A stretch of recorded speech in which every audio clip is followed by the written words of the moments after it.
Our regular meeting of the MCAG Governing Board, Thursday, November 15th at 3:02. And at this time, if we could stand and do the Pledge of Allegiance, led by Mayor Jim Price, and then if we can ask artists to come to the podium to do our invocation right after the pledge. I pledge allegiance to the flag of the United States of America and to the republic for which it stands, one nation, under God, indivisible, with liberty and justice for all.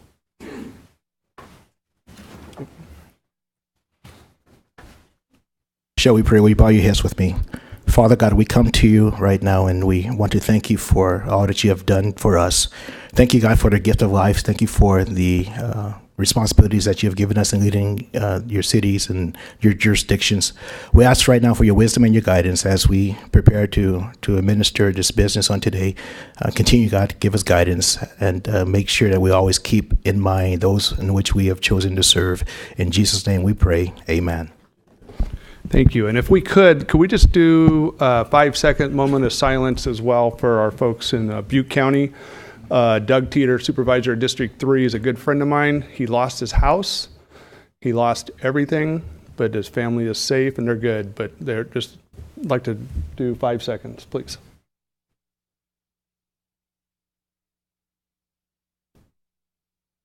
Okay, thank you.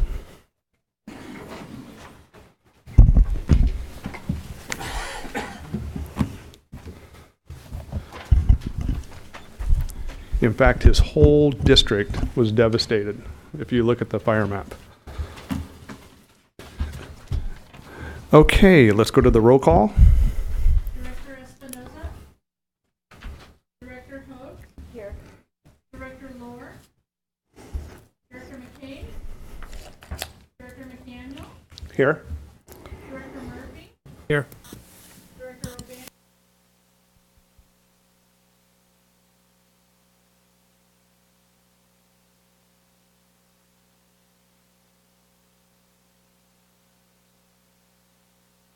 Okay, thank you. We have a quorum.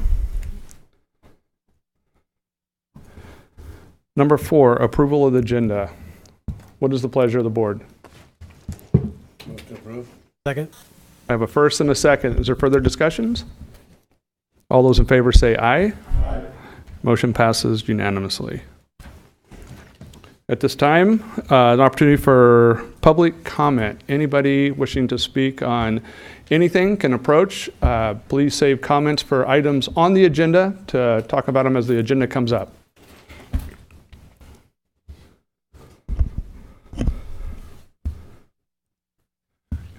We have a time limit of 3 minutes. I'll keep it short. Chairman McDaniel, honorable board members, my name is Paul H. Garcia, and I'm a resident of Delhi, California. And I really wanted to thank for the invitation that we had and the ceremonies that you had today. I was really impressed of the building and also the great staff that they have. And like I said, I know I haven't been coming to the meetings because, like I said, I was focusing more on Delhi and also getting the services out there as far as streets, buses, and other things. But everything is coming along, and you probably already know that I am also a candidate for the water district for Delhi. So I just wanted to join all of you and really appreciate what this county, what you're doing for this county of Merced. So I really thank you. Thanks, Paul. Congratulations on your election. Okay, we'll move on to item number 6. I see nobody else wants to speak at this time, so we'll move on. So we'll go to the minutes. This is an action item. What's the pleasure of the board? I just had a question, and I should have maybe called earlier about this, but just looking at the minutes, I had my the alternate from the city of Merced there last meeting, but and it's reflected in there that that there were alternates there, but all the approvals with the I's have the actual last names of, like me, who had Councilmember Pedroso there, or Mayor Hogue, who had Councilmember McGlynn there. I think Mayor Villalta, the same thing. So if we could just have those updated to reflect that it wasn't the actual people that were there. So, You want to reflect that in your motion? Yeah, so I'd move that we approve the minutes. Well, actually, I wasn't there. Maybe someone that was there. Yeah, that's true. can Yeah. approve the minutes. Just an observation I had. So somebody want to take that motion? Who was that? No, you can't, because you weren't there either. I was there. That's what I thought, yeah. No, So this is incorrect. correct.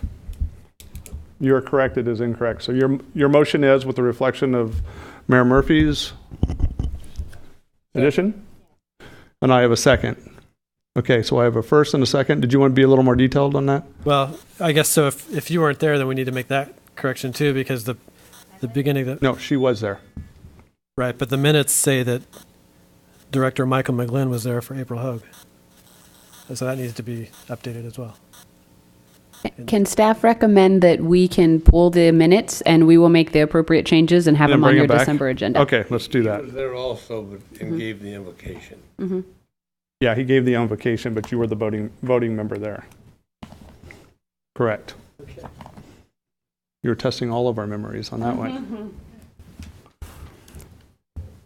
Okay, so staff is going to readjust that and bring it back for our next meeting.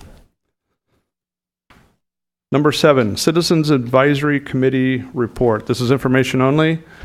And I spoke with Jose earlier, and he said he wasn't ready to give the update. He said he was told too late. So he was at the tour. I don't see him here. Okay, so let's go ahead and move down to Merced County Regional Waste Management Authority. Brooks, you were right on cue. Fantastic. Number 8, Merced County Regional Waste Management Authority monthly update. Brooks, you have 3 minutes. No, I'm just kidding. Okay, good afternoon. The tonnage, again, you're used to seeing it, stayed current with what we've been doing the last 6 to 12 months. And I just wanted to follow up on our closed session from last meeting regarding some of the economic scenarios at Billy Wright and what would be the sweet spot is the term we used. So the actual operating expenses, and if you add the capital to it, which we don't normally itemize it, we just kind of, it's one fund, but we do have separate accounting for it. And so it's about $3.3 million all in. And so if you only accept in-county tonnage, which last year it was 57,000, I just rounded it up to 60 to make it a round number, we would need to charge about $57. And the average rate for Dos Palos, Gustine, and Los Banos is $35.45. So it'd be a $21.73 increase. But that's per ton, and the average household generates about 1.5 tons a year. So it'd be roughly a little over $30 a year or $3 a month per household. Then we also ran the transfer station. Now these are more estimates. The landfill expenses are actually, Nadia pulled those actually from last year's budget. The transfer station are estimates, and we didn't go out and get quotes for things. This is just what we know the industry to cost. So operating transfer, haul it from Billy Wright over to Highway 59 and then to dispose of it there. And I put a rate of $25 a ton, so it was a discounted rate, not the normal rate either. Was about $3.6 million. And if you, again, just take 60,000 tons a year and haul it over there, it'd be $61 a ton or a $25 a ton increase. So those are a couple scenarios. So then the idea was, if we make this self-sustaining on just the in-county tonnage, import enough, to make it self-sustaining. So we'd have to add about $1 million or 40,000 tons at $22 a ton. That's about what we see as the break-even to get customers to drive from the Bay Area over Pachenko Pass to Billy Wright landfill. So then the question was, how does that affect our long-term site life at Billy Wright. And so that would make it to 2062, or about 44 years remaining capacity. So if you don't increase the rate, but you want to make enough money to cover the cost at the site, you'd import 40,000 tons. And I did the other scenario of if you don't import any waste and you just take 60,000 tons a year, how long does the site last? And it's 86. So you'll lose 22 years by importing and potentially not raising rates. But the big picture here is, do we want to continue to pursue an alternate site at Billy Wright?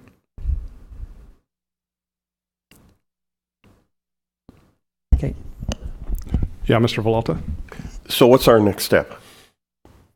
If you want to continue to pursue the land purchase, we would recommend that we engage someone who does this professionally and get them someone that knows water and CEQA and some of the challenges that we would face with whatever site we select, and have them run down some options and the scenarios, the pros and cons of each site for us.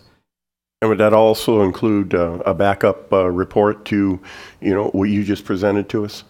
Sure. Yeah. Whatever you'd like to see. I mean, I would assume the firm we would select would be able to do all of that for us. I don't know who that is yet. And how would we go about if that were the case to give you direction? What would we need? I think right now we just have to know if I'd have to check with Nadia to make sure we have some money, but we usually have some money set aside for what ifs in the engineering professional services side. Right. This is an information item only. So I would think we would be able to, you just give me direction to go with procuring a firm that could help us do that, and we just cover it. Okay. Mr. Murphy? Just a question on the tipping fees. Are the tipping fees the same regardless of whether you're bringing trash from within Merced County or outside? No, each of the jurisdictions has different rates, so that's why I just gave that average of 35. And are the tipping fees the same at Billy Wright as they are at Highway 59? Yes. Well, excuse me, some of the agencies pay the same or very close to the same amount at each site. It was based on a formula of how far you had to haul it from your town or your jurisdiction to each site. So roughly, the city of Merced and the city of Los Banos pay around $40 a ton. So they pay around $40 a ton, and then Dos Palos, who would be further away, or Livingston, they're paying less because they have a longer haul and a cost associated with that. Okay, so when we set tipping fees, it's on the cost of the system as opposed to the two landfills that we run separate books on each landfill to know whether they're in the black or the red, right? No, we have just operated it all as one system so that each side of the county has the same disposal capability. Okay. Understood. Thanks. That makes sense. Stacey, do you have something to add? Yeah, I would just say that, at this time, Brooks is presenting, the kind of the staff level information that we're able to present. And so we could take board direction if there was an interest in us pursuing taking it to the next step of looking at contracting with a firm to do the next level analysis for potential sites. And I don't know that we have an idea of what that would cost, but if it may be something we would have to bring back to this board based on the scope of that, or we could do it anyway. I mean, we could bring it back to this board if you wanted to take action on that, but we would be looking for some just general direction if that, a head nod would work, just to say, keep on going, and we'll look into bringing a firm on. Supervisor O'Banion. Yeah, Mr. Chairman, first of all, I think that it would be good to go forward and at least do this, find out what it's going to cost to do the study, and maybe go forward with the study in regards to whether or not we can afford to expand. But there's a lot more that went into setting those rates, the fees that the different cities deliver to the landfills. such as exactly what you said, the distance. At one time, Dos Palos, anyhow, I know, had a receiving station that the county took and picked it up and transversed it on over to Billy Wright from there.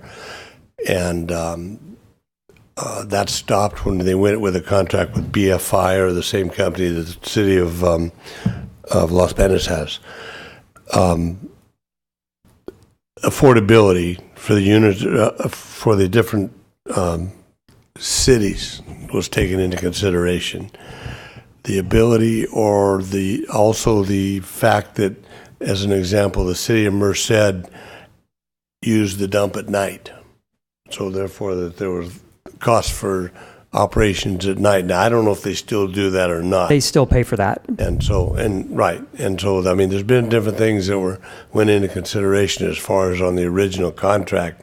So it's not just a per ton basis. There was other factors such as the mileage that were taken into consideration when they approved the rates for the different cities. Thank you, Supervisor O'Banion. Mr. Pereira, did you have something? Glad to be here. Yeah, Mr. Okay, Walton. okay. Well, Mr. Pereira want to speak? Okay.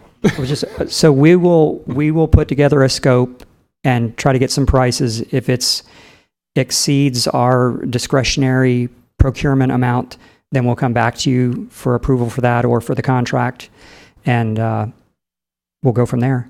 I mean, my opinion is that we should look at this now. It'd be just it's basically, to me, in my opinion, it's never going to be too early to look at this and know what our options are.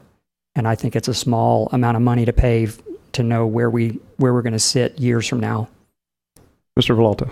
Yeah, I just wanted to echo Supervisor O'Banion and our director of what they've come up with. I want to exhaust all possibilities, and then once that's done, is it feasible? Is it not feasible? Can we expand? Not expand? And then it would give me more clout to go to our council and explain why the west side trash can either stay on the west side and what it's going to cost, how much the intake, and then the number of years that are left, and also for Dos Palos. And does Gustine, is there? We have our own trash pickup guy from, Okay. and then they trade Okay. two counties. So you have an amount that you can just hire a consultant up to a certain amount? Is that correct? Correct. Stacy has authority. Correct. Okay. So, yeah, I would like to see that if staff finds one under the limit, then we just go ahead, and if not, then it comes back to us if it's going to exceed your maximum. Then we could find out exactly, and then I'd like to see, your figures were very good, and just maybe include a portion so they can just back up what you've already told us today. Okay, will do. Okay. Great, thank you. Thank you. Any other comments? All right. Let's move. Did you have anything else, Brooks? Well, that was the follow-up to the closed session last time. Now we're to my oral report. So now the 3 minutes. So I got to give you another 3 minutes? Yeah. So one of the really neat things is seeing new technologies out there, and we've been trying to partner with the UC on anything we can, just because it's so cool to have an engineering department there that close to our sites. And so we've done a few things with them small scale, but this was kind of the neatest thing so far. And they have these drone mounted lasers, and it's actually technology that was developed for the NASA Mars rover. And it's the Jet Propulsion Laboratory people and university from Canada, and then different engineering departments for the UC system. And I was just going to ask, so which of the three in that picture do you think is the astrophysicist JPL guy? It's the guy in the green, of course. So they flew Highway 59, multiple locations with different types of technology. This, to me, the fixed wing was really the coolest thing. It had this little, looks like horns on the front, has two lasers that shoot across, and just by flying at 40 miles an hour, several feet off the ground, and then going layer by layer, it can determine how much methane might be leaving the site, and they call it a curtain, and so they can tell you how it's dense or light across there. So we haven't gotten the full results yet. They didn't give the 3D model yet, but they flew it last Friday. So just really kind of neat that they've been out there doing that with us. Phase 2B, the construction at Billy Wright, is completed. There's still the engineering portion of the as-builts to submit to the state and get those approved. But the water board came out earlier last week, and walked the site, walked the construction. We're fine with the actual construction. So it's just the paperwork side of it. We're looking to probably have it done in December, which we were planning on February. So it looks like it's going to be 2 months ahead of schedule. So Jennifer met, I think, with all of your haulers or your public works directors, and came up with the schedule for 2019 for the collection events. I think most of those are set. So we'll be distributing that shortly, but I think there's 23 of them, and it's in the packet, the whole, or no? Okay, so 2 dates have already moved, but we'll get it to you next month or so whenever it's totally final. We just want you to know that we've met with everybody. And the Central Valley Trucking hauling to the Campus Parkway project, they took out 8,700 loads and roughly $500,000 savings for us. This was, again, before we were getting paid, then we asked if we could pay them to take it. This was the free. So this cost us nothing, and they removed it. And you can see that's the hole where the next phase is going to be right there. So it's mostly dug. So we're going to have a much reduced expense to actually construct because the hole's already there. And then last couple of things I want to mention, Nadia is going to present a couple of items on the budget. The first one is our current quarterly financial projections. And so we're on track on revenue and expenses, right on where we want to be. In fact, we're doing better. But I just wanted to point out where we were in 2013. We had our total cash on hand was $11.7 million, and now we have $35 million. So we are not having to borrow any money. Everything is fully funded. All this is going to be spoken for with projects or debt, but we're doing really well. And the next item is regarding 2 new positions, a budget amendment for 2 new positions. And you know that as the economy's picked up, so have the waste volumes. And what's really affected us is the diversion programs and trying to have a customer service person or an employee there while somebody's dumping and help them and tell them what can and can't go here and prevent people from dumping things that they shouldn't in places where they shouldn't. And then we've added the entire mattress recycling program, and we are adding carpet as well. So we're asking for 2 people to help with these programs, and then maintenance at the sites. Also our green waste program and composting is, again, huge volumes.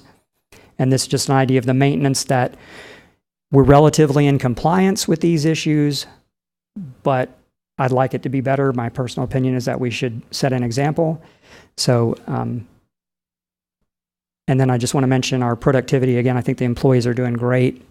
If you can see where we were in 2006, we did 306,000 tons with 58 FTEs. And last year we did 460 with 33 employees. So the employees are doing great. This is just, I think we need to get a little more customer service focused and site maintenance focused. So again, those are Nadia's items. I'm just speaking to them a little bit. Okay, that's it. All right. Thank you, Brooks. Then we'll move on to the authority financial reports. Nadia. Good afternoon. So as Brooks mentioned, we're on task to have another excellent year, and our expenses are on target. So if you have any questions, I can answer them. Any questions? Very good. But you're up for the next one. So number 10, mid-year budget amendments.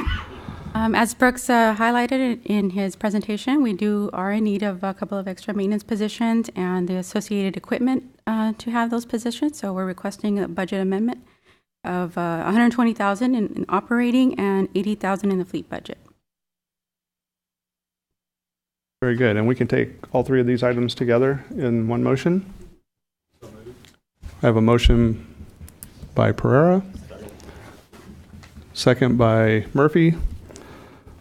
Is there any other discussion about these items? Seeing none, all those in favor say aye. Aye. Any opposition? Seeing none, motion passes unanimously. So we're back with Brooks. San Joaquin Air Pollution Control District notice of violation and proposed settlement. Yes, this is just a come clean item. We No pun intended. yes. We got asked last summer to help Mariposa County clean up after the Detweiler fire. At the time, we didn't know if any trucks would come. We just got approached by Cal OES and Cal Recycle about taking that additional tonnage. So they waived our permit requirements temporarily during that time, and we accepted the waste. We ended up profiting $1 million out of that, but that wasn't our intent. Our original intent was to help assist our county. When we submitted our reports in January at the end of the year, we failed to report to the Air Board that we had exceeded our tonnage on 4 days between 1% and 3%. And so this fine is to acknowledge that we did not do that properly. And so it's $1,000. And we're recommending that we pay it because they could fine us a lot more. You're getting fined for doing a good deed. We made a mistake as well. But. Yeah. Thank you. So that was information only. Any other comments or questions about that? Supervisor Pereira? Supervisor Pereira?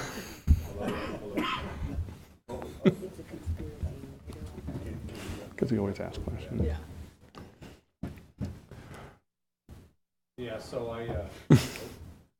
so I serve on the Air Board, and really it was just kind of the error was so small that it got missed, and so the dilemma is that once it made it into the Air District's books, they're going to get audited. And so if they didn't fine us something, then they would be out of compliance with their audit. And so normally the fine could be $20,000, and they made it nominal at $1,000, and there's really no demerits other than that. And so I think for all of us, it was resolved as good as it could. That's okay, Lloyd. You didn't have to explain to us why you did this to us. But you're welcome. Yes. Oh, okay. All right. Giving back to us. Yeah. Okay, we'll move to item number 12 now. Authorized contract for credit card processing services. Nadia. Hello, so we're asking authorization for Stacy to sign a 3-year contract with a new credit card processor. The savings isn't really a whole lot, but we're hoping to improve the customer service experience by switching vendors. So the amount of the cost, is there any other questions? Yeah, Mr. O'Banion. Who all has these credit cards? Who all has these credit cards? It's processing. Okay, so it's just wiring.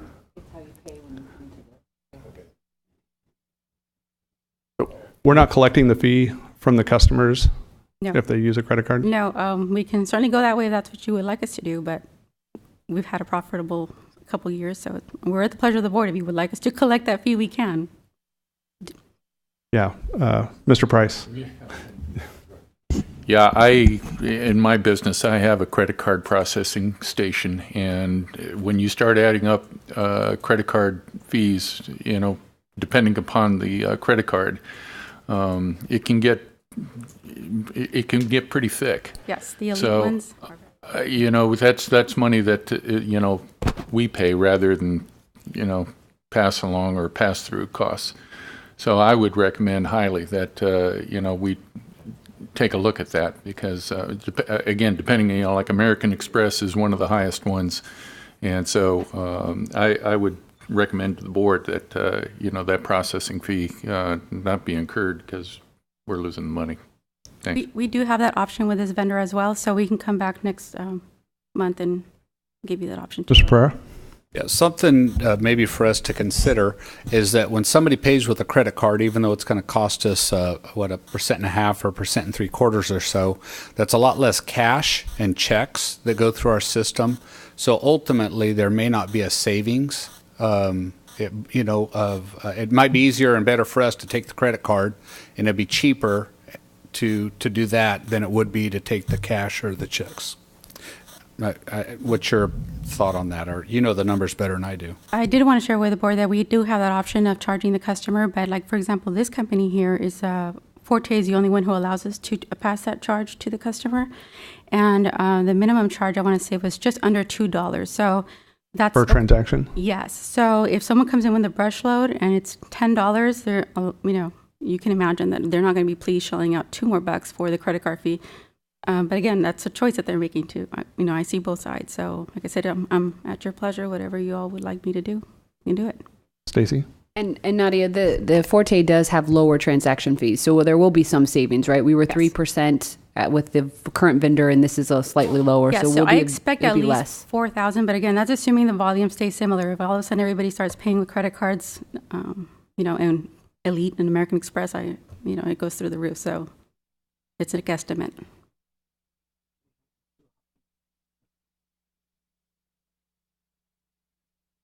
Okay, any other comments? Murphy? Nothing? What's the pleasure of the board? Move to approve the authorization of the contract with Forte. Second. I have a first by Murphy, second by Pereira. Is there further discussion? Well, I just want to get a clarification here. Is there a cost savings or is there not? I mean, I understand with the company there may be a cost savings, but again, the processing fees, that come along with a credit card. We're going to bear that. Is that my understanding? So we have been bearing that.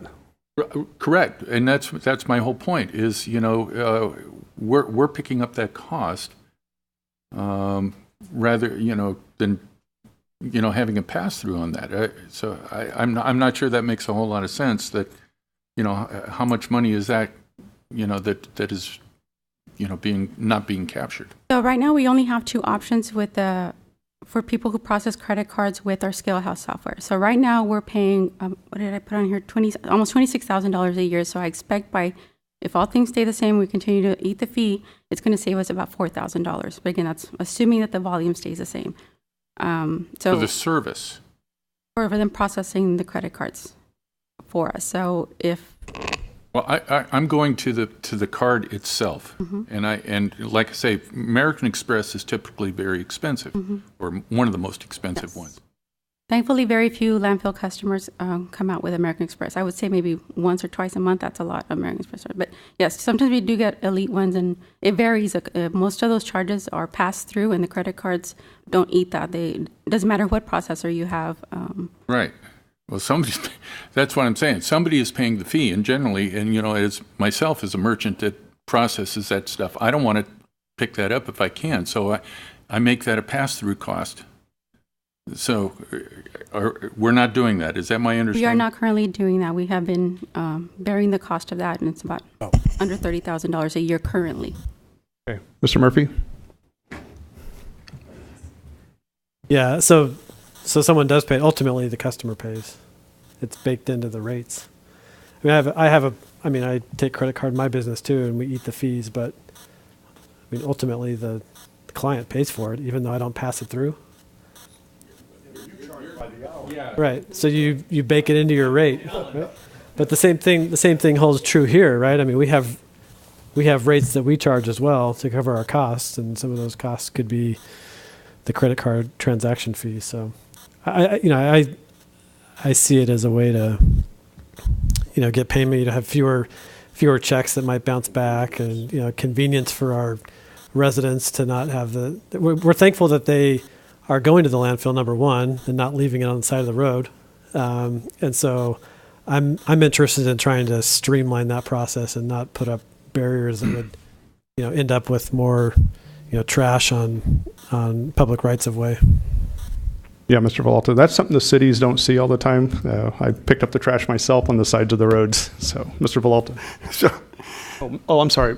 Mr. Valenta, Lloyd had his. oh, go ahead. Cue it first. Well, I mean, I guess I'll just reiterate, but I was thinking what Mike said. You know, ultimately, every customer that comes to the landfill pays that cost. It's not a City of Atwater cost or Merced County cost or your cost or my cost. They pay it. So whether we just extract more out of them, and you know, when I fuel up, if it's at an ARCO and I've got to pay that extra 35 cents, you know, it's always just a little irritating. Even though overall I'm saving money because the fuel's cheaper, you know. So I just think that it's part of the system. And you know, if you want to exclude American Express and not take that one and take the rest, then I could see that. But other than that, the customer's ultimately paying it anyways. Okay, Mr. Valenta. So the processing estimated annual amount for processing services is $22,000. That is what I expect it to be with a new vendor. Okay. Currently, the one we're with right now, we're paying more. So if we do nothing, then I'm just going to continue paying. Okay. So we're estimating a $4,000 savings because you're changing vendors. That's correct. Okay. So, and then on top of that, we have the percentage fee for each credit card. Is that correct? No. I mean, I did a calculation. I did some history of our credit card transactions. You know, more or less, I do get reports from the credit card company, so I just try to get a rough average.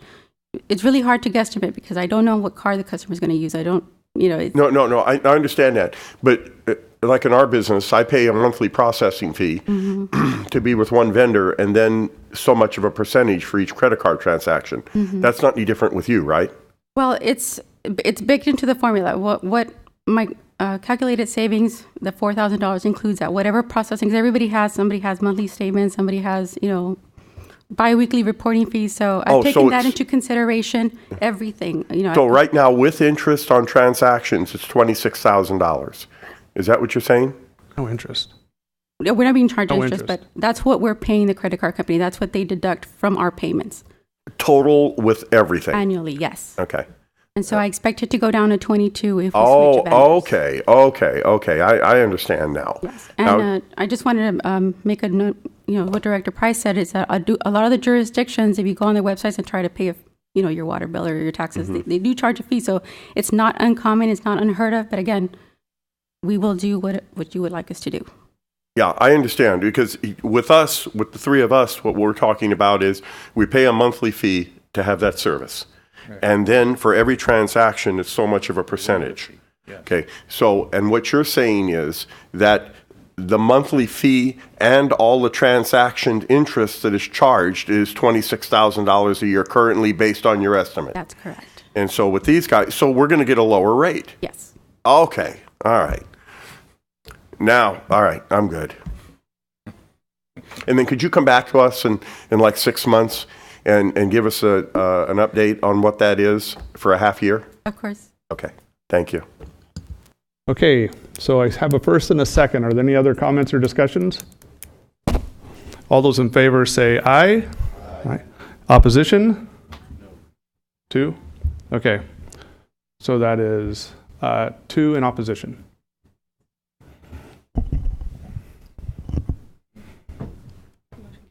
Motion carries. I was waiting for the nods. I knew it carried. They were doing the tallying. Now we'll go back to Merced County Association of Governments. Caltrans report.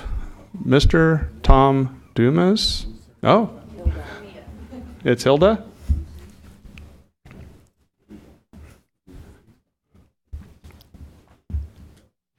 Welcome.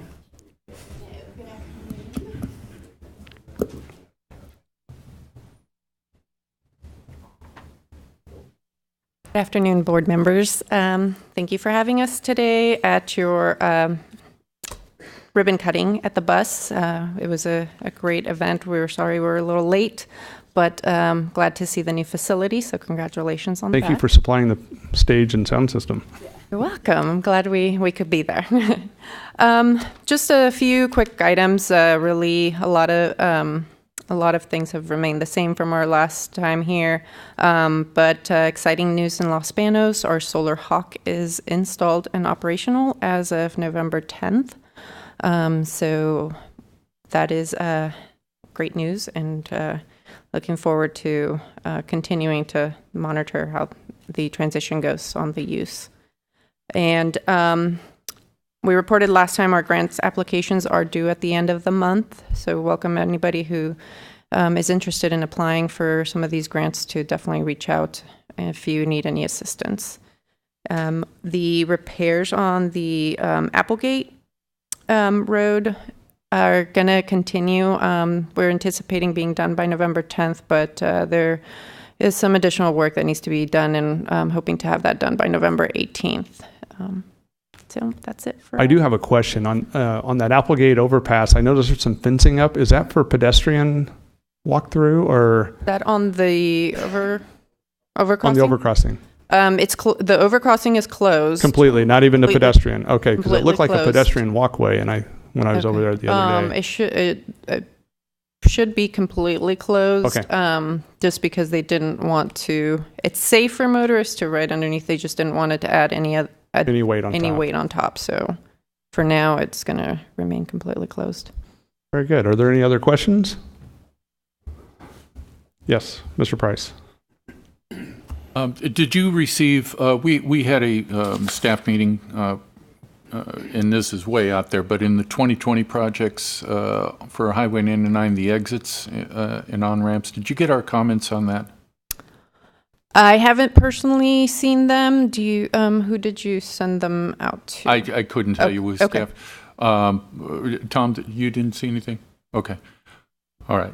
Yeah, I just, for the record, I just want to say that, we're looking in 2020 in the Atwater area, and it's going to be pretty much almost a full year project out there for the exits and everything from Highway 99. So it's going to cause quite a bit of turmoil, as you can well imagine, as far as getting in and getting out. And our main concern is the merchants over in the Applegate Shopping Center, and that we don't want to disrupt any of that over there any more than we need to. Okay. So we presented or put together certain routes for, depending upon which exit is going to be worked on at any given time, and then that way, there can be no disruption or minimal disruption in that time. So we'll remind staff if they haven't gotten it to you, see if we can't get. Yeah, if you can forward them over, and then we can follow up on that. Okay, very good. Thanks. Thank you, Mr. Price. Anything else? Seeing none. Thank you. Okay, number 14, information discussion only. Are there any questions A through D? Seeing none, we'll go to number 15, transportation planning update. Mr. Bell. Thank you, Mr. Chair, members of the board. A few things. Last month, you took action to terminate the RTIF, so we're going to send you the money to the 3 jurisdictions that are getting RTIF. And then we're working with jurisdictions that are getting the state LPP money. So with those amounts that each jurisdiction gets, we'll collate all that into one request to the CTC, and it should be routine as long as it's a relatively routine project, which is what we're working with your staff on, identifying, something that you already have budgeted and just use this other money source instead. That would be a good way to do it. But of course, there are other possibilities. So we're talking to your staff on getting you that money. Again, a reminder, the congestion mitigation air quality call for projects is available for applications until December 31st. We'll have the scoring process in January, and then that recommendation will come back to you next year. About $4 million is available. The unmet needs hearings are going to be held in late January and early February in 4 locations, and you'll be seeing the flyers relatively soon. Natalia Austin and Mauricio Torres are working on putting all those materials together, so we'll get the information out to everybody. In previous years, we did the 3 locations, Merced, Atwater, Los Banos. We're also going to do Planada. And then lastly, I wanted to mention the STIP, so State Transportation Improvement Program. Right now, we're in between cycles, but I'm mentioning this because of basically the Measure V implementation process that we're going through, and Stacy is probably going to talk about on the next item a little bit. But as a reminder, the STIP MCAG board gets to decide or request programming for usually major regional projects. And so what you asked last time was for $5 million to match $70 million of state money for widening 99 through Livingston. The state approved that. That's moving forward. That's an example. And there's still over $20 million in our checkbook, our unprogrammed balance, and that will be coming to you next summer. So the state has their process, and we'll talk about that in earnest next summer, and you'll have a document called the RTIP that you'll see next fall, and then the state approves that in spring of 2020. That's quite some time from now. But the reason that's important is because that's a big chunk of change, and Measure V implementation, the Measure V regional dollars are going to be talked about as the implementation plan is getting developed. And so, as you know, big projects sometimes take a variety of sources. So those two things are related. Those are basically the two biggest sources of money that this board has discretion over. There are some other smaller pots of money, but those two are the big ones. So it makes sense to just to let you know that we're going to be having some education at the next board meeting probably, and then also at the RPC level. We'll be talking about the STIP at the same time we're talking about Measure V regional dollars. So that's really just a heads up that those discussions and that information will be coming forward. And if you have any questions on transportation planning, I could take those. Thank you, Matt. Are there any questions? Mr. Villalta? Matt, I'm going to meet with the Air Quality Control Board soon to review all the monitoring that they did in Los Banos, and so maybe we can get together and talk a little bit about what the results are. Sure. Okay, thank you. Yeah, just let me know. Is there anything else? Seeing none, we'll go ahead and move to number 16, Measure V update. Stacy Dabbs. Thank you, Mr. Chair. A couple of quick updates. One, the good news, and I'm going to take the wind from NAV sales because he might be mentioning this in his report later. But just an update. Two things on funding is that to date, from when we started the measure to the last, I think we have through September of August of 18, we are $3 million over what we thought we would have at this point. So that's an additional $3 million beyond what we projected. So that always feels really good. And the second part that I'll just mention is that Nav and I have been talking about moving forward, making sure that we provide you all with a brief presentation on a quarterly basis about how the measure revenue and expenditures are coming along. Each jurisdiction provides quarterly expenditure reports, and I think it would be important for you all to see just a very kind of big picture overview of how those funds are being spent locally and how that work is playing out. So you can expect to start. We'll be starting that with NAV's team in January, and then we'll move forward quarterly to give you more in-depth information there. The second is just a reminder. I sent out an email a couple of days ago announcing the next two rounds of regional projects committees meetings on the east side and west side. So we call them RPC. So I'm going to try using that acronym more often because that's how we refer to it on staff. So the next RPC meetings will be January 23rd and 24th. So the 23rd will be the west side in Gustine. The 24th will be on the east side in Merced, and we have staff working with the jurisdictions to secure locations for those meetings. Both of those will be from 2 to 4 o'clock. And then on February 28th, we will be doing both in the same day. So we'll be in Atwater from 10 to 12, and then we'll be in Palos from 2 to 4.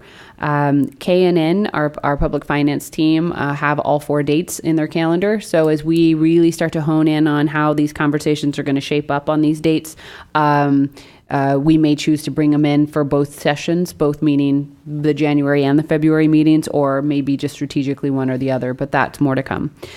We, as Matt mentioned, we've been talking about the STIP. We have met with each of your staff to talk about candidate projects, because we're really starting to roll out the next implementation plan. I know this board just adopted the first one, I think 2 months ago, but per your direction, we're now working on that longer term plan. We've met with everyone, and they are currently working on preparing those candidate projects to be submitted to us by the end of the year, so that you all have time to review those before our first meeting. And those projects will include not only the projects that were submitted last time that did not receive an allocation, but also anything new that wasn't included, because we are, as per the board direction, looking at both a 5-year and a 10-year horizon. So there might be new projects added to that list. And that's all, unless there are any questions. Very good. Any questions for Stacy on this? Seeing none, we will move to the DIBS annual report. And we have a presentation. But you didn't bring any toys. We're waiting on them. They're on order. Usually I come in They're December great stocking to you guys, stuffers. and usually we have them just in time for Christmas. I know. So I'm ahead of schedule this year and behind on my, Frisbee ordering and stuff like that. But we'll send some down for you guys. So again, for anyone who may not know me, my name is Carrie McNichol, and I'm here today on behalf of the DIBS program. DIBS is the Transportation Demand Management Program for Merced County, as well as San Joaquin and Stanislaus counties, which is a fancy way of saying we try to help people get around in a way that helps improve our air quality and helps reduce the impact on our roadways. So we promote smart travel, carpooling, biking, transit, walking, even telecommuting, through a variety of ways. And our goal is to make it easy for people to have those options and their choices in how they get around. So I'm here today just to briefly give you an update on our community report for the last fiscal year, what we did, what we got going. So DIBS Dash is the theme this year. It's a 8-bit video game kind of theme here. And a big focus of this last year was promoting the DIBS brand. We relaunched the program just about 1.5 years ago with the new name, the new identity. And so a lot of what we were focused on this year is using that momentum to help get more people signed up, help spread the word about the program, and launch some new initiatives as well. So to kick that off, we actually launched with a new event called DIBS Day last October, and we'll be bringing this back at the early part of 2019. It was a one-day call to action to encourage anyone to just try a smart travel option. Take the bus one day, carpool one day, bike one day. And in doing so, they were entered to win a prize. We gave away a vacation, Airbnb gift cards, train tickets to get wherever they went, that kind of a thing. And with that, just in that one day, we were able to eliminate 2,000 vehicle miles that otherwise would have been, solo car drives. So in order to help launch that, we also launched a series of new pop-up events called Donut Days, because everybody loves donuts. So this was a way for us to have something nimble that we could take to transit hubs, to park and ride lots, to train stations, to help and reward the people that were there and spread awareness of other services that they might not know that existed. So the first one we did was actually a park and ride lot up in Stanislaus County. And as soon as people get over the fact that somebody's trying to pour them hot coffee and give them a donut at 4 a.m. or 5 a.m, they're pretty excited about it. The initial fear factor quickly gives way to joy. So we also partnered with ACE to do a couple at the Lathrop, Manteca, and Tracy ACE stations. They've had a big parking challenge there, so we launched a carpool and transit initiative there. So new people riding the commuter buses to those locations or carpooling to those locations were eligible for Visa gift cards in exchange for helping free up that parking spot. And then finally, to help launch the Amtrak Morning Express service, which will get you to Sacramento just in time for a morning meeting. So I highly recommend it. I know a few of you guys were on that launch day. It was a fun day. The trains are really nice. I highly recommend the service. And then, of course, Bike Month, which is another one of the big initiatives that we do every year in May for National Bike Month, encouraging biking and walking. We partner with the communities throughout the 3 counties to do events in the different cities, and as well as countywide prize raffles. We do a lot of data gathering as part of this. We try to make it a really fun event. It's probably what we're known for more than a lot of the other stuff we do, for better or worse. But if it gets us in people's, email inboxes and gets us in the door, we're happy about that. And of course, the quote there, positivity, we're always trying to use carrots, not sticks. So if we had overall 17 events in Bike Month in communities at employer sites. You can see some of the metrics up there as well. And in our follow-up survey, we found that 87% of participants continued biking or walking at least occasionally after Bike Month, which is what we want to see. We want to be able to see that these, kind of small behavior changes can have some stickiness and some permanency, and hopefully encourage people to continue to make those choices year-round. We also do a lot of employer outreach. It's one of the other big kind of branches of our program. It's a partial list of who we worked with in the 3 counties this last year. Several new ones out in the west side communities around Los Banos, some of the processing plants out there that were facing some real issues with getting their employees to work reliably. So whether that's the challenge, whether it's, reliable transportation, whether it's just wanting to, reduce their impact as a business. Maybe they have a parking shortage too. We're starting to run up against that a lot more as the economy is improving and people are being able to hire more. We want to be able to help those companies.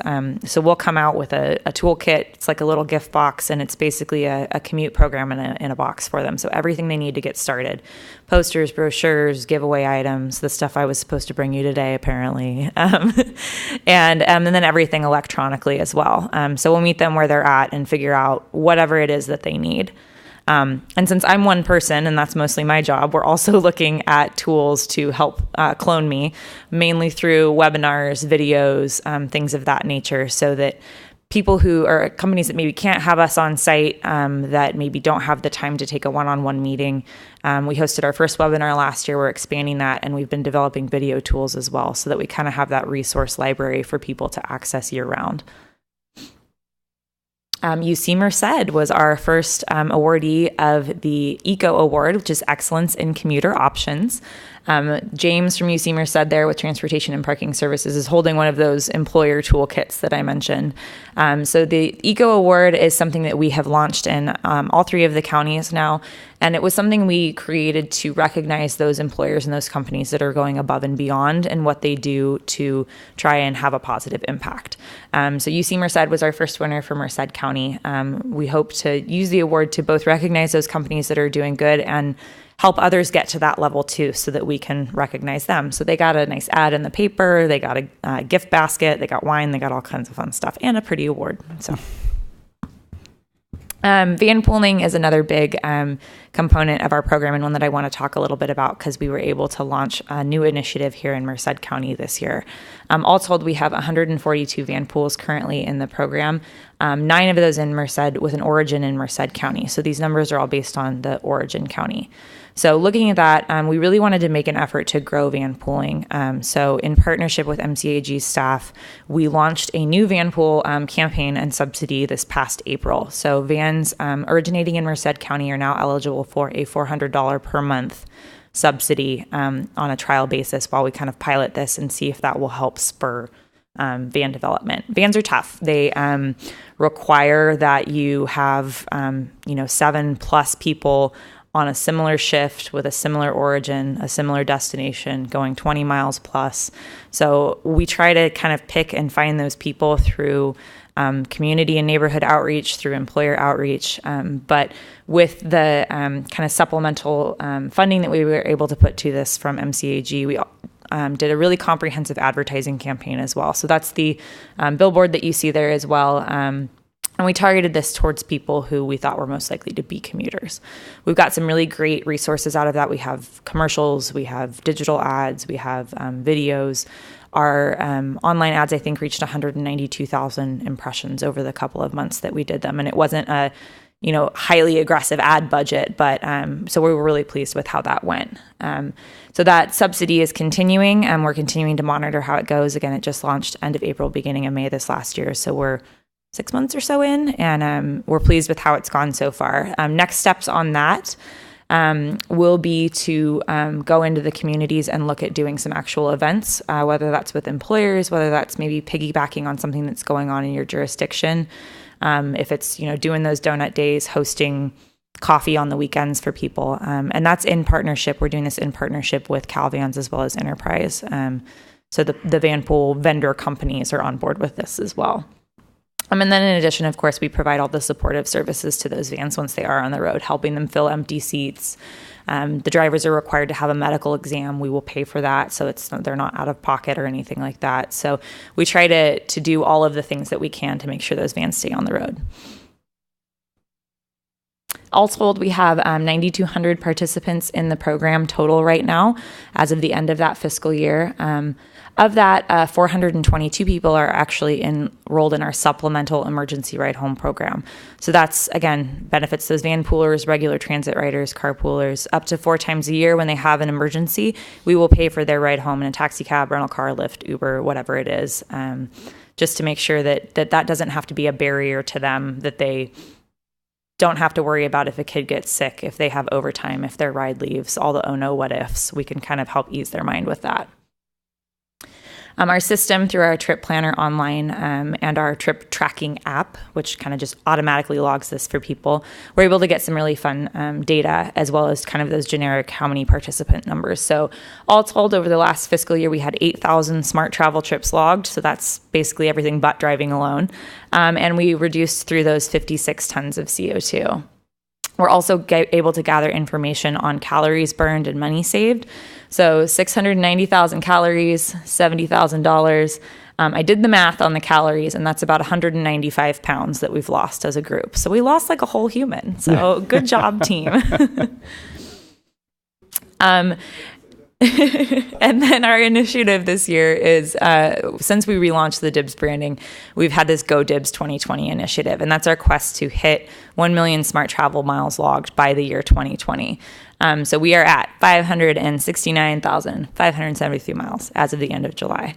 So we added about 125,000 over this last year. So we've got just over a year, about a year and a half, because we launched March, I think, with the new brand. So we're on track and we're going to hit it, I am sure. So we have a few things coming in this next year that we're going to do to help us reach that target. We're looking at incentives that we can build in for not just the van poolers, but for transit riders, for carpoolers, and being able to actually automate that in kind of like a commuter store through our trip planning app too. Also looking at integrating services like the Waze carpool feature, which recently became available nationwide. We're able to integrate that. We're not sure how yet because I'm not the technical guru, but there is a way to integrate that with our trip planning system, and our vendor is working with Waze to make that happen. So we would actually be able to track those carpool trips through the Waze system, and then offer benefits and subsidies and things like that. And those drivers are actually being compensated through that app for their driving at the IRS reimbursement rate. It's like 53 cents a mile or something like that. We're keeping an eye on bike share, the scooters that are everywhere in the big cities, all those kind of mobility tech things that are coming to figure out, okay, what makes sense for us to integrate? Where do we not need to be duplicating efforts? How can we take advantage of their private industry brains and build this public program to be stronger? So that's something we really want to keep on top of and make sure that we're bringing the best value we can to the people in the area. So with that, I will stop and I will take any questions or comments that you guys might have. You got it. Thank you, Carrie. Mr. Villalta. So Los Banos is growing about 1,200 people a year. Yes. Yeah. So where are we with rideshare in Los Banos and van pools and whatever? You are at the top of my hot list for potential. So I may reach out to you directly to kind of pick your brain a little bit. But we've been working with, we're trying to work with the city staff there to see what makes sense. I know a lot of people leave on the weekdays, so what can we maybe do on the weekends to do some kind of neighborhood-based marketing and target people in their homes. And they're going over, a lot of them are going over a different commute path than people from the North counties too. So we want to make sure we know where they're going. And we're also working with our counterparts in the Bay Area and the South Bay Area counties. So where they might be ending up. Yeah. Okay. So we're working with the agencies over there who know all those companies, and we'll be doing email marketing and phone marketing to those businesses this next year too. We we may be at 50,000 by another 6 years. Yeah. And so then it opens up a whole new set of monies that possibly could come from rural to urban. Exactly. And the other thing is, have we ever considered some type of east side, west side bike race? No, that sounds really fun though. Huh? That sounds really fun. I mean, just to connect the two sides of the county, because I'm always looking for ways to merge both. Yeah. Yeah. So I like that idea. We'll have to talk to our bike partners here in town. if Caltrans won't let you do it, and I don't know. I know people. Okay. They left. We can voluntold them for that. Okay. Hey, Tom. Yeah, I'd like you to look into that. Yeah. Okay. Thanks. Mr. Murphy? Yeah, I was very intrigued by your update on Waze. Yeah. But my comment is actually with respect to the city of Merced, we would be interested in any information or partnership with respect to bike shares and other, similar programs. I think we've got enough population to maybe consider a program like that. We don't have anything like that. Right. And you guys have the hang up we've had in some of the cities in San Joaquin County where it's been a big topic, like Stockton, is we just don't have the bicycle infrastructure. It's just not. We just know it's not going to work. We have not built bike infrastructure. So we're playing catch up. We're a few years behind. But you guys have done, I think, a good job of trying to create a comprehensive bike network here. And I think with the university and the downtown, I think it could really be a good fit. Yeah. So I'll reach out to the city and see if I don't know if there's anyone at the city that would kind of be a person, but I'll find someone. Yeah. And if you can't, I'll direct you. But when you say bike infrastructure, you mean bike lanes? Like or lanes. Lock-up facilities? Bike lanes, end of trip, somewhere safe to leave their bike, things like so that. We've got a beautiful network of bike paths. We're actually adding more connectivity with Class 1 bike paths that are coming online. Yeah, as well. you guys have done a great job with that. Okay. We're learning from you guys up north. Should do the scooters, I think. Here in I want the scooters. Yeah. Mr. Pereira. Thank you. Two suggestions. Yeah. A billboard on Highway 99 in conjunction with Amtrak. Mm-hmm. That you know where the Crow's Landing exit is? Yes. So every morning there's traffic there, right? Okay.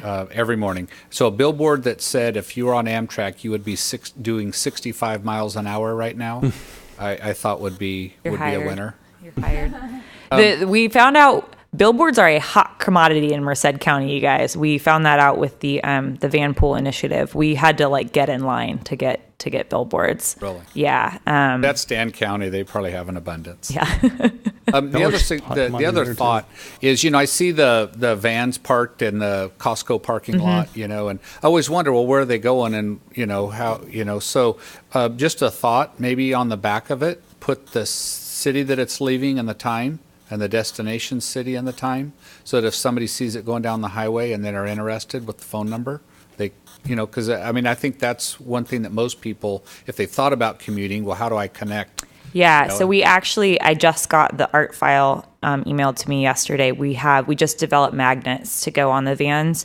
They won't have the specific origin destination just because it can change a lot, but they'll have, this could be you kind of advertising with our phone number and our website. So we'll have those printed up shortly.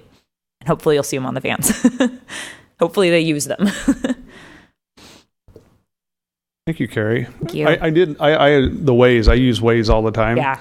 And I always see that part where you can hail a ride or offer yourself for a ride, and I do not touch that button because I never know what I might get. But that's interesting, though, how that is available. It's definitely in development down here, the carpool side of it. I, of course, guinea pigged myself for it. Got some weird messages, but we're working through it. So it is, I'll leave it at that. But it is growing. We don't have quite the ridership base there yet, but that's something we can help build through marketing and incentives and stuff like that too. But it's amazing, like in Los Angeles, how it reroutes folks through the side streets. And you can see a number of cars doing it. And it got me on time to a meeting yesterday that I thought I was going to be late for. So I am a believer. Yeah, so am I. Okay, any other questions? Seeing none, thank you. Thank you. And then we have a multi-use path feasibility study number 18. Natalia. Carrie might want to stick around to hear this. No. Oh, I've heard it. It's good. Okay. Oh, no. Okay, thank you, Mr. Chair and members of the board. So as you know, for the past several months, we've been working with Mark Thomas to prepare feasibility studies for a multi-use path in 2 project locations, one in Los Banos and the other in between Atwater and Merced. Well, those documents are now completed, and so they contain cost analysis, some preliminary environmental analysis, and a preferred alignment for each location. And the nice thing about it is that these documents were completed in time for the city of Los Banos and the county of Merced to use the information from the studies to apply for Caltrans Active Transportation Program grant funding. So we'll see in December if they were successful in securing that funding. But what I'd like to do now is just share with you a few highlights from the studies, mainly the preferred alignments and that were recommended by Mark Thomas.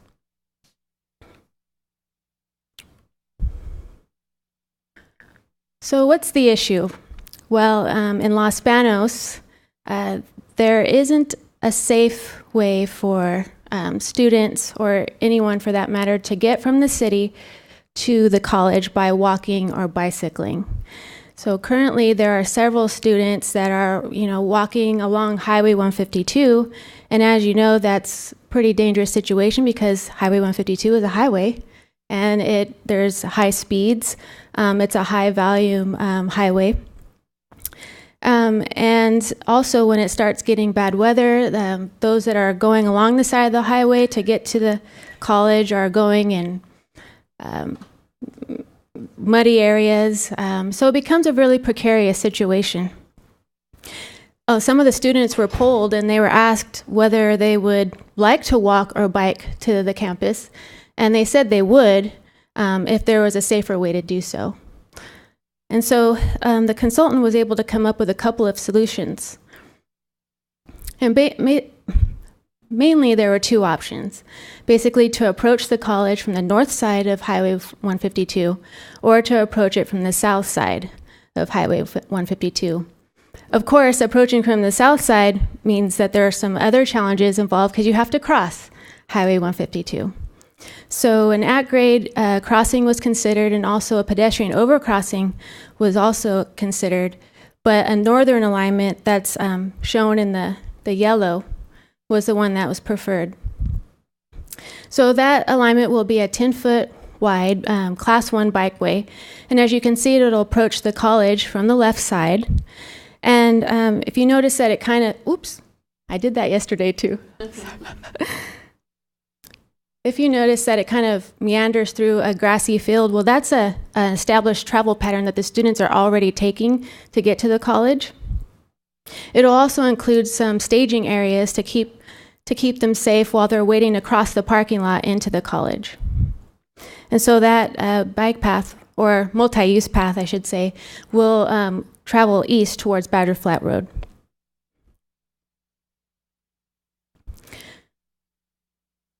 So if you see here, I hope you can see it good enough, but the alignment had the option, once it gets to the creek, Los Banos Creek, there's an option to cross the creek using a pedestrian bridge or to cross using an existing culvert.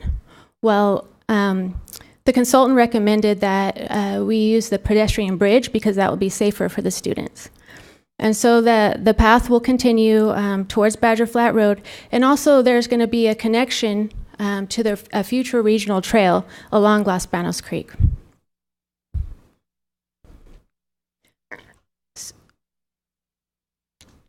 So as it approaches, when it gets to Badger Flat Road, there's going to be a planned Class 1 bike path that's going to run north and south from there. And the whole path will be illuminated with trail lighting to ensure that those who are using the path, particularly in the morning, like those that are going to early morning classes, or those who are going to late night classes, will feel safe. So this table is a matrix. It's showing the northern alignment and its options and the southern alignment and its options. And then it's weighing various factors and then adding a score to those factors. So the dark circles are a worst rating, and the clear circles are more of a best rating. And so we could see that the north alignment, utilizing the pedestrian bridge, got the best score basically because it was safer, it had lower cost, and also there were fewer impacts to the utilities and irrigation channels. This table shows each alignment and then the costs associated with each. And even though the alignment utilizing the pedestrian bridge was a little bit more than the one using the culvert, it really was a really cost-effective option overall. And so it will cost about $2.2 million to complete.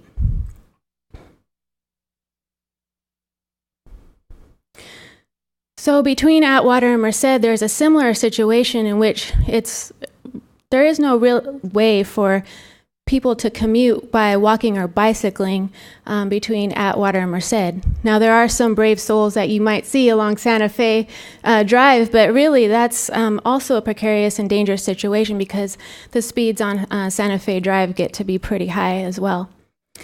There were three alternatives that were considered, but there was one alignment that was rejected pretty early on by the stakeholder committee, and that was kind of a straight shot along Santa Fe Drive, connecting in Atwater on Bellevue. So that one wasn't really fleshed out at all because the stakeholder committee didn't like that one. So mainly the study focuses on a connection in Atwater at Green Sands and a connection in Atwater at Avenue 2. So the Green Sands alignment was the one that was preferred by the consultant. And you'll see that this alignment has a mixture of Class 1, which is the 10-foot dedicated path, and a Class 3 routes, which means that the bicyclists and pedestrians would have to share the road with vehicles. However, those are only in the areas that have really low traffic volume and very low speeds of traffic. So the red is showing the Class 1 areas, and then the orange is showing the Class 3. The little yellow circles there are the improved intersections.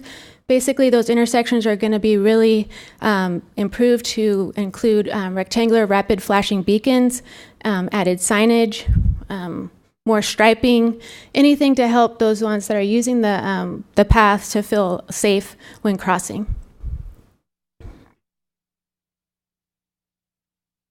This is one of the exhibits from the study, and I just wanted to draw your attention to the red area here. And basically that's just showing how the alignment, which is shown in the light green line, is going to follow some improvements that the Atwater Merced Expressway Phase 2 roadway is going to have. So it'll follow right along adjacent to that.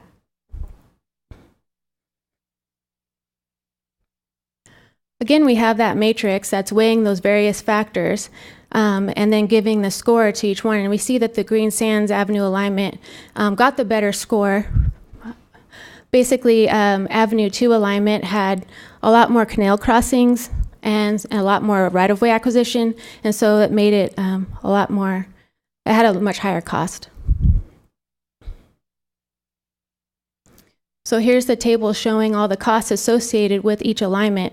And so to complete the Green Sands Avenue alignment, it would be $7,864,000. And of note is comparing the right-of-way acquisition costs for the Green Sands Avenue alignment with the Avenue 2 alignment, and we see that the Green Sands Avenue alignment cost for right-of-way acquisition is a third compared to Avenue 2 alignment.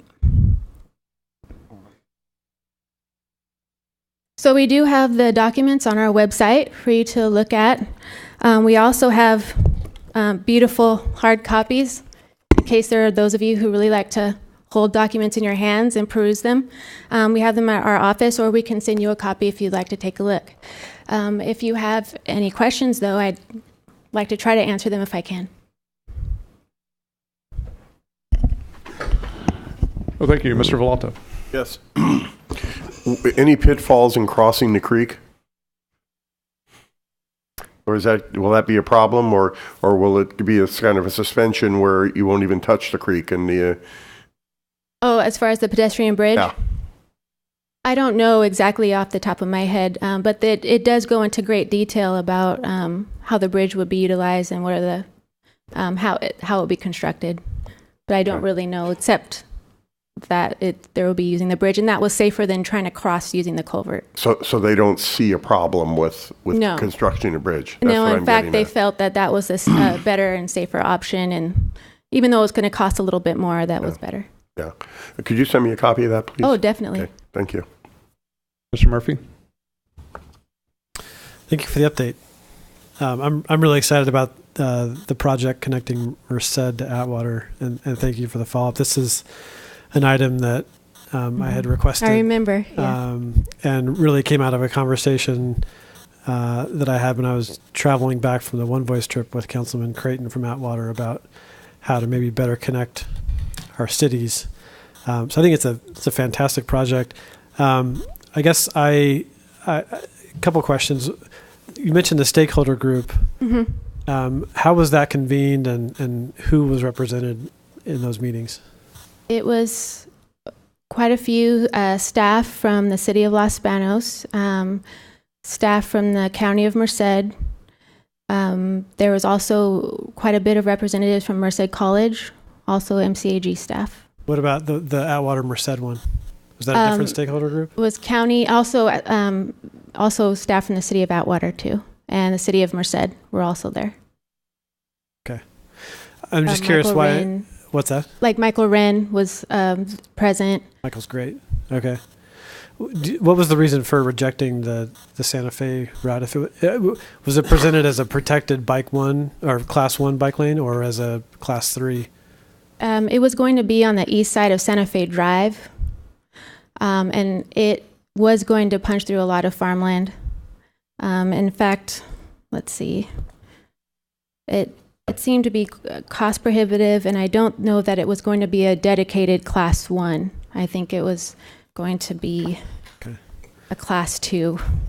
But I need to. Just one thing, but between Santa Fe and the railroad, there wasn't. It doesn't seem to be feasible because the railroad right of way is right there, and the way Santa Fe slopes down. Okay. That was an early thing that the consultant, their judgment was that it wouldnwouldn't be feasible to put a safe, protected lane right there in a very narrow strip on a slanted shoulder. And it's hard to put a class 1 on the other side, where not the track side, but where all the businesses are, because you're not going to have a protected class 1 lane if you've got curb cuts everywhere. Is that the thinking? I found basically, and I'll just briefly show what it says. It says, this alignment poses many challenges, such as extensive right-of-way acquisition through various commercial and residential parcels, slope conditions adjacent to roadway, power pole and irrigation ditch conflicts, billboard impacts, and various canal and roadway crossings. And in addition to these challenges, no existing bicycle facilities are present at Bellevue Road and Santa Fe Drive. And early in the development of the study, this alignment was screened and rejected by the project development team from further evaluation. But I was mistaken, but it was proposing a 10-foot class 1 bikeway. Okay. Along the east side of Santa Fe Drive from Bellevue Road in Atwater to State Route 59 in Merced. Yeah, it seemed like it'd be hard to do on the east side of that road with all the curb cuts.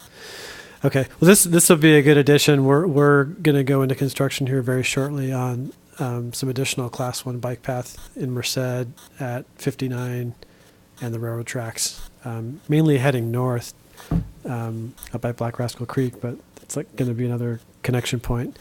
We're going to have to think about how we cross Highway 59, but we'll get there. Yeah, and there was definitely going to need some coordination with the railroad to do that. So I also forgot to mention too that the connection in Merced was going to be with the Michael O'Sullivan bike path. So it's going to make a nice connection. So we're really excited about those projects. How's it going to connect? I mean, Well, when you there's say going to be Michael, that crossing at Highway 59. At Highway 59, so there's some coordination there. But hopefully, the way that it will connect is with those crossings. It'll on the other side of that. We'll meet up with that bike path. Okay, that's where we're making improvements. Okay, thank you. It's very encouraging. And I would like one of the hard copies. All right, sure. It was funny, Mike. I mean, every question you just asked as the presentation was happening was the questions I was asking Stacy. So very good. Any other comments or questions? Yeah. Just one comment that Mike didn't make this No, time. we cannot make a bike path out to your place in Snelling. Well, actually, that'd be pretty easy to do. But anyways, no. The question is did the study look at the abandoned road that's on the south side, and what was the negatives about using that from Beechwood to 59? It does utilize the abandoned portion, and they're going to repave that area. It's going to have some improvements there. So it's going to come down using Santa Fe Road where it's still being used. And then once it gets to the abandoned portion, they're going to improve that. They're going to remove the fence that's there. They're going to put up some bollards. And so it'll be nice for the people who are using it. But yeah, that is definitely using that. And both alignments, the Avenue 2 and the Green Sands, have that part the same. They're identical. Thank you. Okay, let's move on to 19. Financial report for July 2018 through September 2018. Nav. What do you got, Nav? Thank you. I'll keep it under 3 minutes. MCAG had, as you all know, they had some challenges with the indirect costs of the previous years. One thing I do want to let you guys know, in this calendar year, we actually got 2 ICAPs approved. We actually got 1 approved last month. That brings us a total cash of close to $600,000 to $700,000. I know previous management brought to the board an item for a loan, which we will be paying off by the end of this year. So try to keep it transparent with everybody. Any questions? Are there any questions? Seeing none, looks like you got off pretty easy. Thank you. I didn't get to buzz you. I did put you for 3 minutes, so. We will now move to number 20. Claim against MCAG. This is an action item. Move to reject. Do we need a report on this, or are we going to move on it? This was a train versus vehicle. This relates to a train versus vehicle accident. Right. It's not appropriately submitted to MCAG, so for that reason, we recommend rejecting. No, I think we already had a second by Mr. Price. So I have a first and a second. Is there further discussion? All those in favor say aye. Aye. Is there any opposition? Seeing none, passes unanimously. Transit Joint Powers Authority for Merced County. So we'll move to 21. Transit Joint Powers Authority for Merced County monthly update. Artist, where's your jacket, Artist? I took it off. Nav told me to keep it on, but I defied what Nav said. I just wanted to shed it. So anyway, so just hey, thank you for your invocation today too. You're welcome. Thank you for asking me. Quite briefly, I want to always mention the numbers, ridership numbers. For the month of October, we don't have November numbers yet, of course. We have 89,118 rides, which is up 10% for our transit system countywide. And I always say that, as the trend is always trending downward nationwide, but Merced County is trending upward. So, and it's because I think we've tightened up our routes and have some better management of our systems, and so that's why we're really seeing more efficient ridership and transit trends in Monterey County.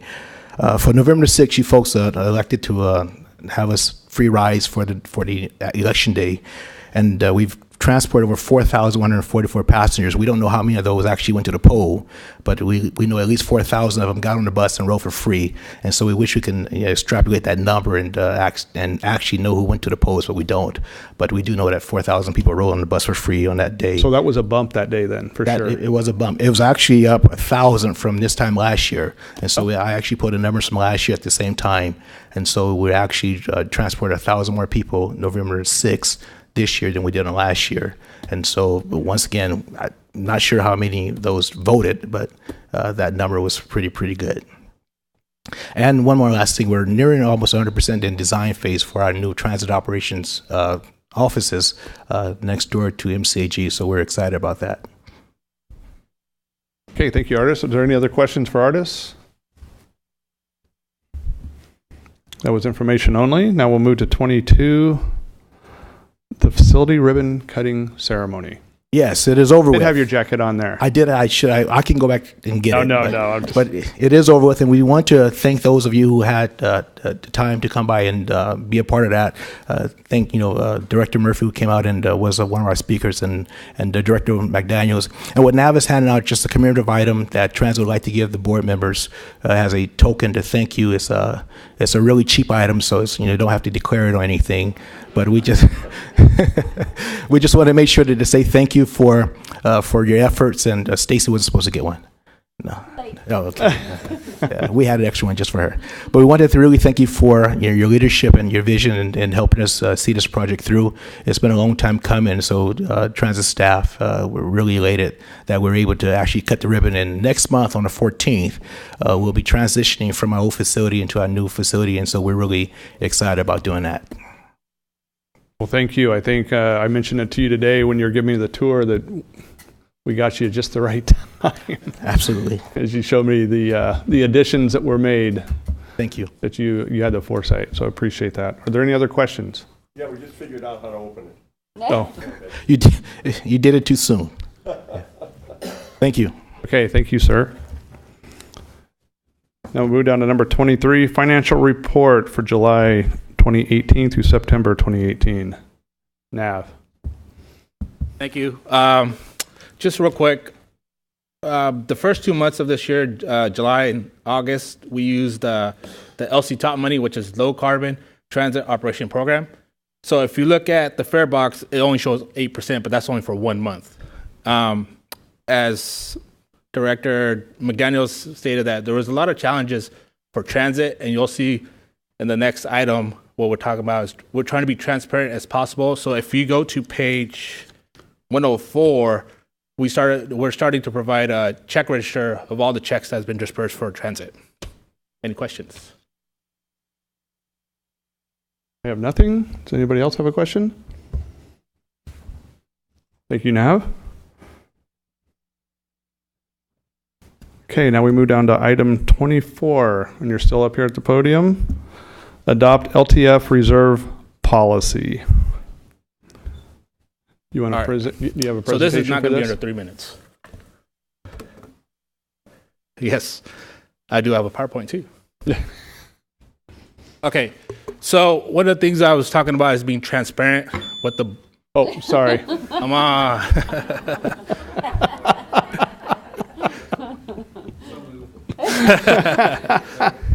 So one of the things I wanted we talked about is being transparent with the board and also with the jurisdictions.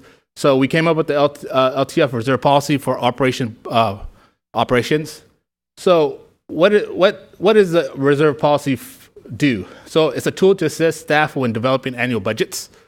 It also provides guidance and decision making when funding shortfalls or windfalls happen. For example, I remember when I started 6 years ago, STA, there was no STA allocation. So that's about close to $2 million of transit money. And so we did not have funds to cover, they just didn't know what to do. So the LTF reserve policy will alleviate that kind of shortfall. It also minimizes interruptions in the TJPS services. So by the time we figure out how to cut services or reduce staffing or whatever it is, the reserve policy will keep the service intact. it also keeps transparency in the annual LTF allocation process.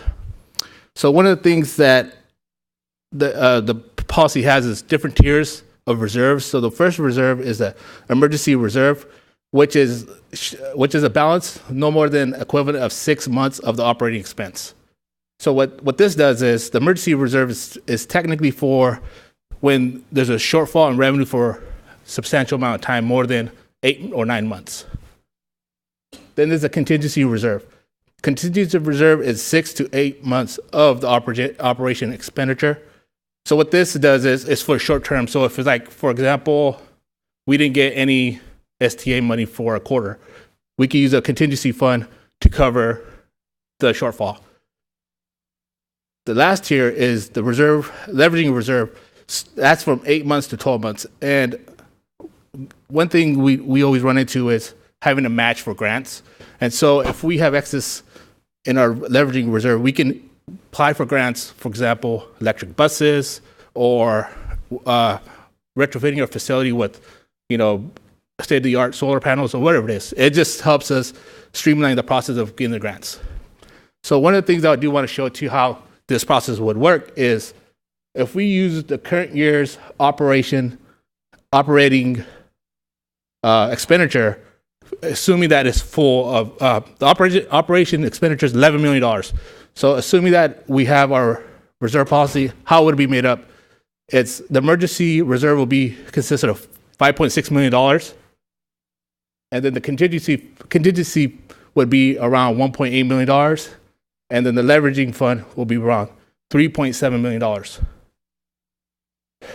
In summary, we're basically, staff is proposing a reserve policy that would hold a balance equivalent a minimum of 6 months and up to 12 months in operating expenditures based on adopting budgets. One thing I do want to point out is we're not requesting for more money. It's the money that we already have on hand, and we just want to lay out how it's broken out and how would we be transparent with the board. That's about it. Any questions? All right, thanks, Nav. Actually, I do want. You got one more? Okay. As being transparent, currently we have $7.8 million in our LTF, which is, we don't have a reserve for it identified. So this will help us identify of it $5.6 million for emergency funds, and the remaining will be contingency funds. Perfect. Mr. Murphy. Yeah, that was part of my question. You answered. What does that translate into months, though, the $7 million? What do you mean? How much? How many months of reserve is that? So that would be, so emergency, it'll be 6 months, and then any difference will be like another, about 7 or 8 months of reserve, which 6 months will be emergency, and then the remaining would be contingency. Anything over 8 months would be considered as a leveraging reserve. And anything that goes over 12 months of reserves, we would bring it back to the board for direction how the funds will be dispersed. And one thing I kind of forgot to explain is the way we get these funds are, for example, when we assess liquidated damage to the National Express, that's money that we're not really using for LTF that we can save and store away towards our leveraging fund or our emergency fund. Okay, so just so I'm clear, I mean, LTF goes to transit. Correct. But transit is funded by more than just LTF. Right. And so the other thing I kind of want to point out is when we get FTA money, it's always 1 year behind. So, for example, in this year's budget, we have the F5307. That was actually allocated for the 17-18 year. So the 18-19 year money we won't get until 19-20. So it's always 1 year behind. So we have to use LTF money. And it's the federal government's always in delaying on the allocation, so we don't really know how much money we get. So, for example, this year we budgeted 2.9, but we're getting about $3 million. Right. Do we have a reserve policy for transit in general, or just LTF? This is why we're bringing it. This is the first reserve policy that we're actually bringing to the board. There was no reserve policy in place. And this is the only funding source that is flexible enough to allow us to have in a reserve. Correct. Yes, FTA has a lot of restrictions on how we spend it. LTF is a little flexible on how we can use it for capital operations, Right. And excess LTF funds get dispersed out to the Correct. jurisdictions. So the way it works, it goes transit gets first dibs on it, then it's planning, then it goes to the jurisdictions of the local agencies. Okay. Are there any other questions? Comments? What's the pleasure of the board? Sure, Mr. Villalta.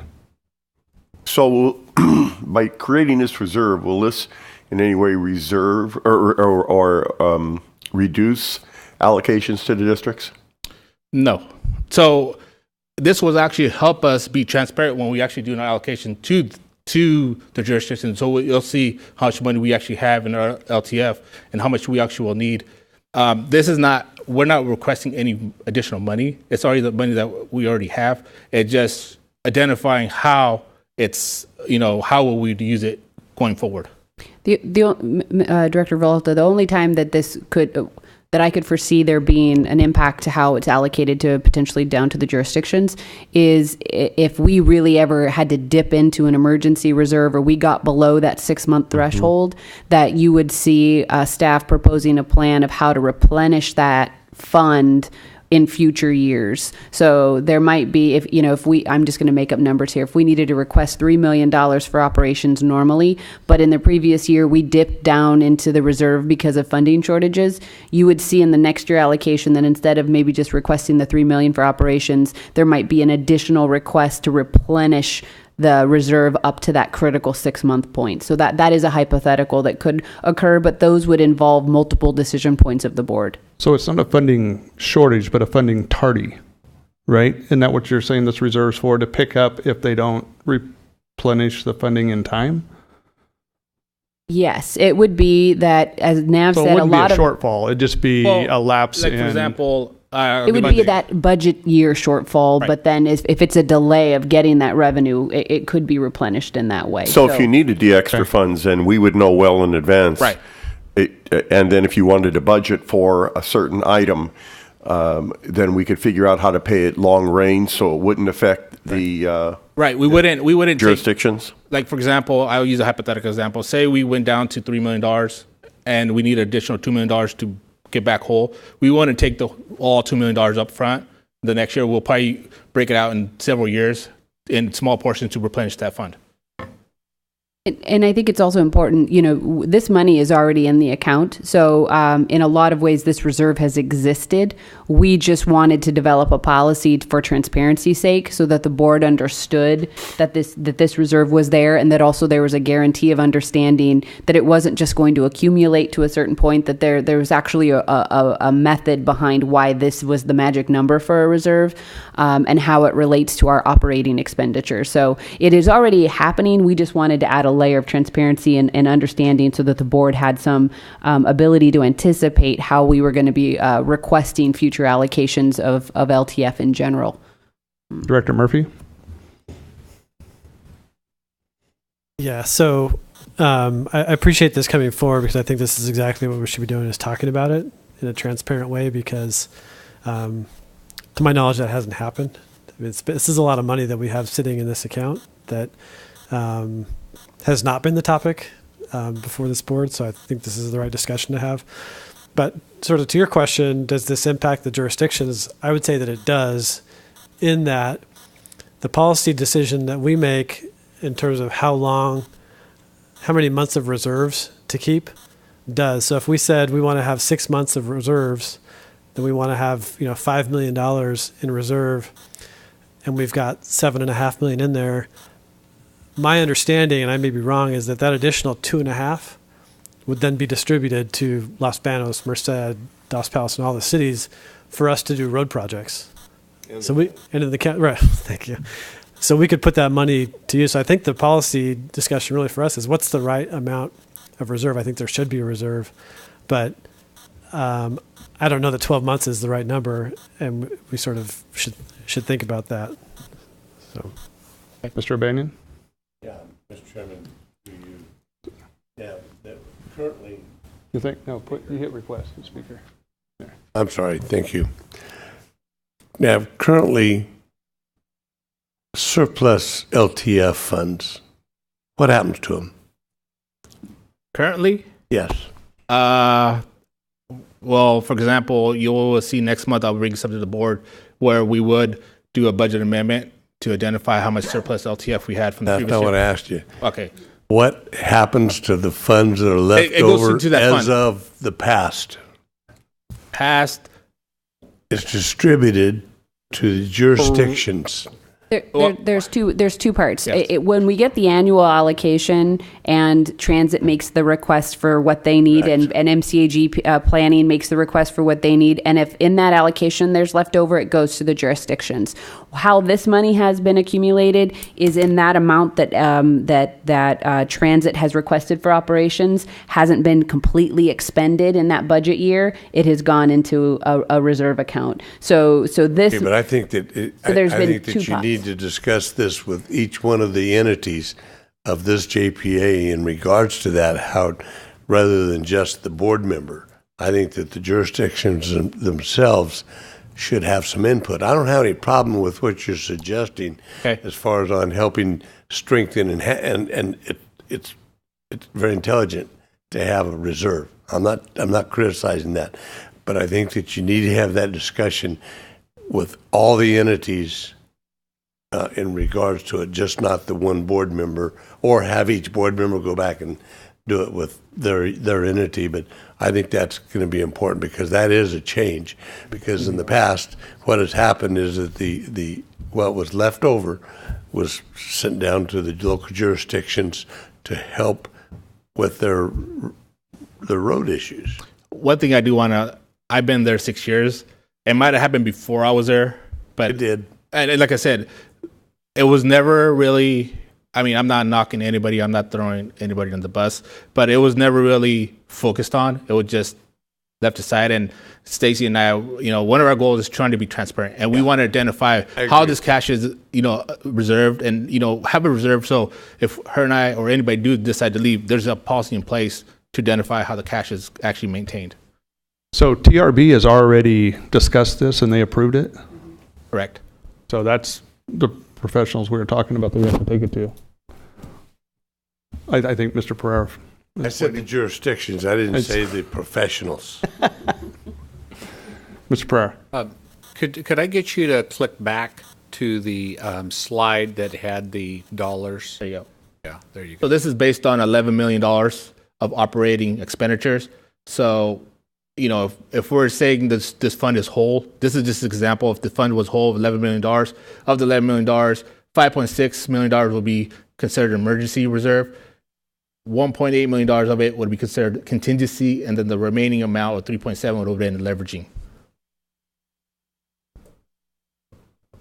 And it's not our intention to keep this fund tapped out at 12 months. Correct. It just says that it would not exceed 12 months. So that's a max cap. Mr. Villalta. So after 12 months, and we have this cap, and we find that we don't need that much in reserve, could we do a second allocation to the districts? That's up to the board's decision how they want to do it.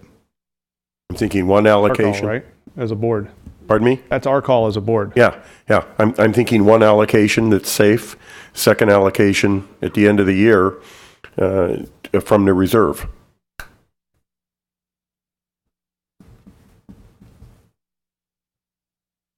Okay, this is an action item. I would make Mr. that Murphy? motion. Oh. Sorry, I'm just another point of clarification. So 6 months of reserve is $5.6 million. Is our LTF allocation about $11 million annually? It's around about $7 to $8 million. Our actual allocation of LTF. Help me with that math then, because go ahead. Well, I mean, in my simple math, right? If it was $7 or $8 million, I would think that a 6 month contingency would be $3.5 or $4 million. But what I see up there is this is based on our on TJPA's operating expenditures, not on the LTF. So this is allocation. not a reserve policy for LTF. This is a reserve policy for transit that's borne by LTF entirely. Correct. I mean, that wasn't clear to me. Okay. I apologize if it wasn't.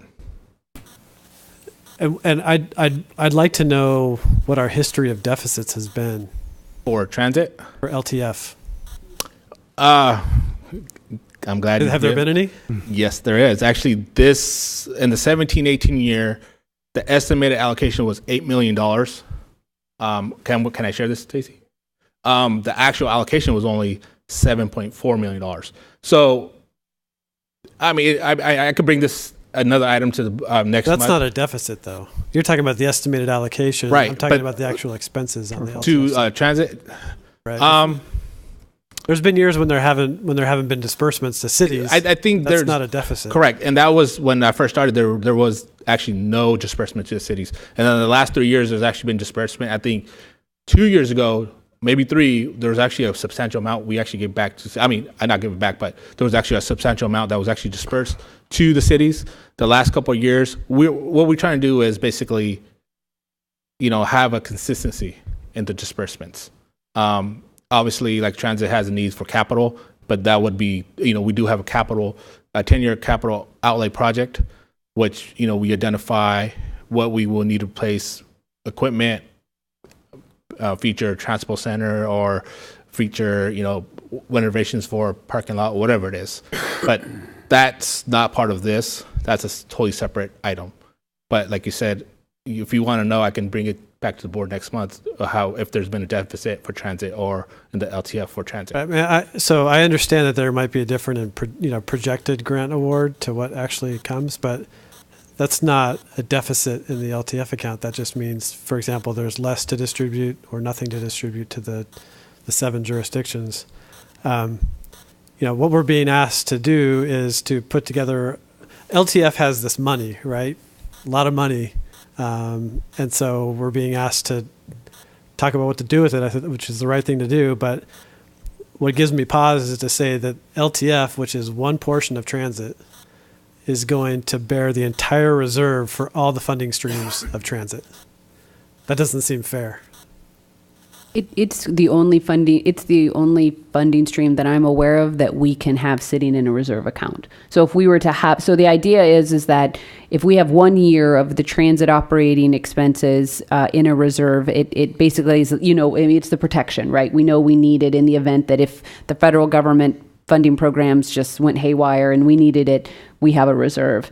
Most, if not all, and I'm looking to see if I get any heads nodding, of what we get from other funding sources is not funding that can just sit in an account for a rainy day should we have a budget issue. So LTF is the most flexible, if not the only flexible type of fund that we have to have. So we actually started this as a generic operations reserve policy, and I intentionally changed it to be called an LTF reserve policy for operations because it was going to be the only type of funding that could be there, and I wanted that to be very clear that it would be solely LTF. It has traditionally been solely LTF, and I didn't want to create a situation where it suggested that we were going to be able to put other funding here because LTF is the most flexible funding we have.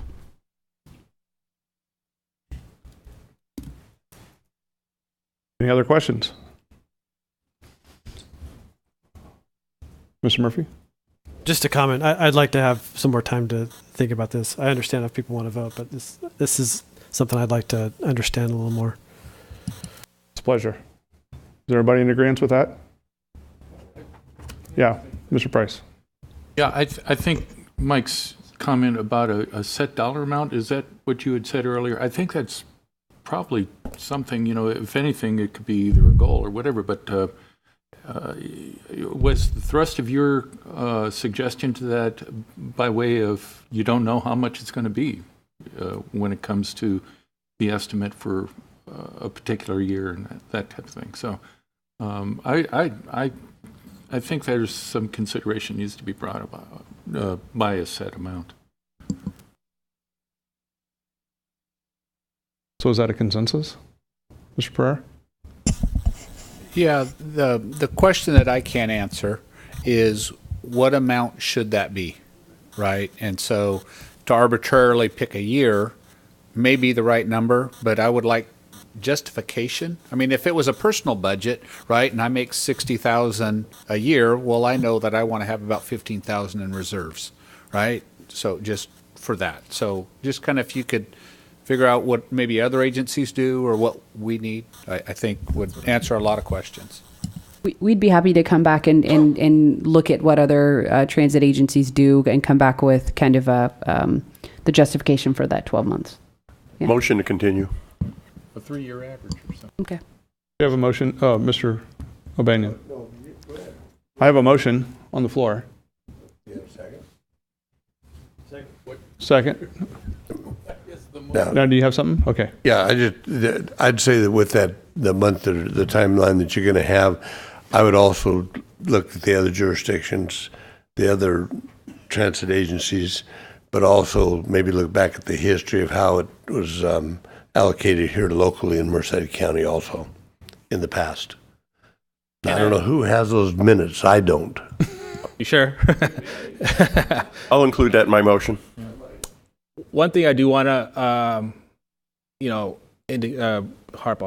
but just other agencies that we look at, they actually have a sales tax measure solely for transit, which they get funding, additional funding, which this transit doesn't.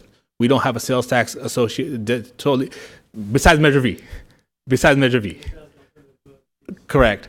But there's like, if we look to, for example, the bigger agencies or whatever agencies, they get a substantial amount of sales tax. They also bond, for capital, for operations, which this transit agency hasn't done.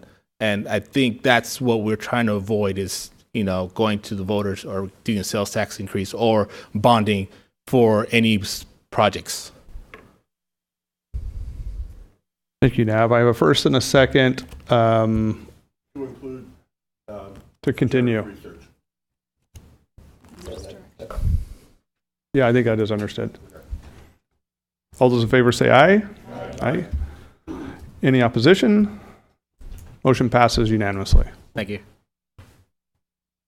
Now we'll move to number 25, authorized contract for paratransit eligibility assessment services. Mr. Smith. Thank you, Mr. Chair. Once again, we're asking for the board to allow us into a contract with ADA Ride. We've been in contract with them since 2012, and that contract has expired.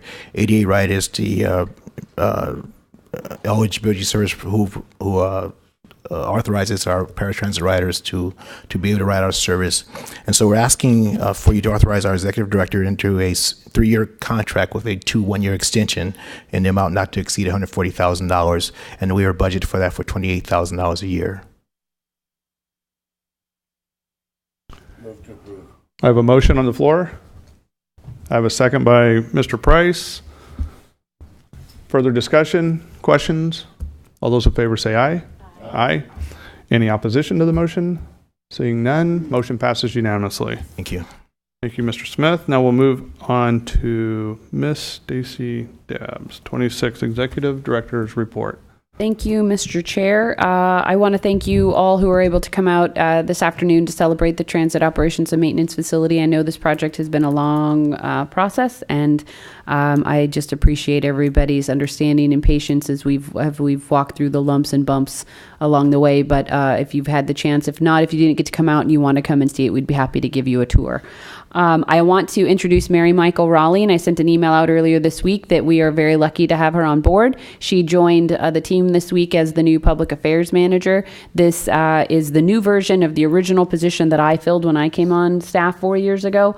I know she's not a stranger to most of you, and she's definitely not a stranger to MCAG, as she has worked on a number of committees that we've had in the past. So we're really excited. She will be now the new person working on One Voice, the media contact stuff, the newsletter, press releases, all of those old things, the things that you were used to seeing me, I'm now happily handing them over to her very capable hands, along with Eva Garibay, who will continue on that team.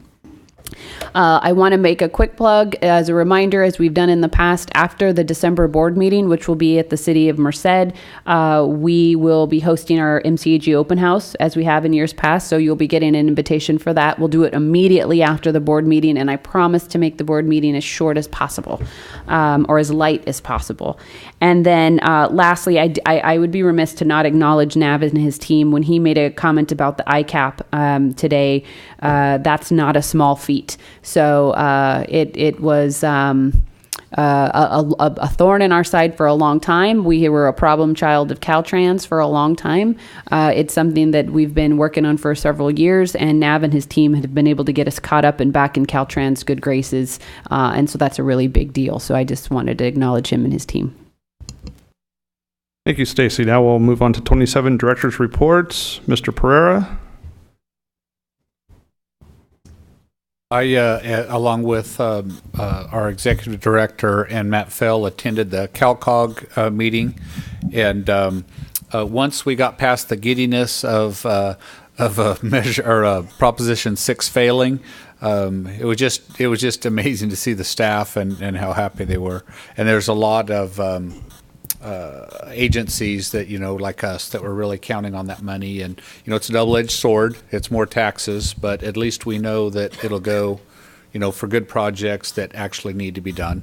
And there was quite a bit of discussion around legislation. Seemed like maybe with the new governor coming, it wasn't really as rock solid of direction, that kind of a wait and see approach. And then I would like to, ask Stacy or Matt if there was anything that you thought was important that should be shared that I didn't cover. Okay, that's it. Director Murphy. Thanks. Just a couple things. I know Stacy mentioned, but I want to welcome Mary Michael. Mary Michael was my colleague on the Merced City Council, and I have every confidence in her. I think she'll do a fantastic job. She's a great addition to the team, and glad to have her on board. Wanted to mention a couple road projects that are happening in Merced. One in particular has some Measure V funding and some SB1 funding, and that is completing the road on Yosemite Avenue as it gets to Highway 99. Highway 59, you're right, yeah, 59, where it does that jog at that intersection that everyone gets confused by. Grading is happening now and construction is occurring. That's going to be a really important improvement for Merced. So we looked at that intersection. There weren't that many accidents, but it's because it's so confusing that everyone slows down to a crawl. And it's so it's going to be good to have that fixed. We've got a half dozen other chip and seal and overlay projects that are happening as well, sort of spread throughout the city. And then just want to welcome anybody that would like to come to our Christmas parade. It's on Saturday, December 1st in the afternoon with the tree lighting ceremony at Bob Hart Square at about 5:30 or so when it gets dark. Director O'Banion. Couple things. One, thanks to the staff that worked to bring the transit offices to fruition. I know that it was not the easiest thing in the world to do, and a lot of realization came to it after the fact, and I think it's nice to see it and see the work you have, and I'm sure there's no one that'll be happier that it's occurring than Merced County Public Works Department. And I thank Stacy for the compliments to Public Works today, or County Public Works today at the ceremony, and maybe a note once in a while from the city people to Dana Hertfelder, the Public Works Director, might be beneficial. And county's still here, so if there's help that needs to be done, I'm sure they'll be around. One more meeting. The countdown begins. Director Hogue. Thank you. I'd just like to say that I apologize for missing today's ribbon cutting, but I'd like to have a tour. Our Christmas parade is December 6th, and we just had the 20th annual Veterans Memorial celebration at our Marks Elementary School. It's one of the only schools that has a memorial for all the veterans. So if you don't frequent Dos Palos, you should come by and look at the memorial. It's beautiful. And there was an aerial view of all of the children around the memorial, and it turned out really nice. So next year you can come and see that. But our Christmas parade is December 6th, and that's all I have. So thank you. Director Price. Thank you. Well, as you may or may not know, this is my swan song. I'm done after this meeting today.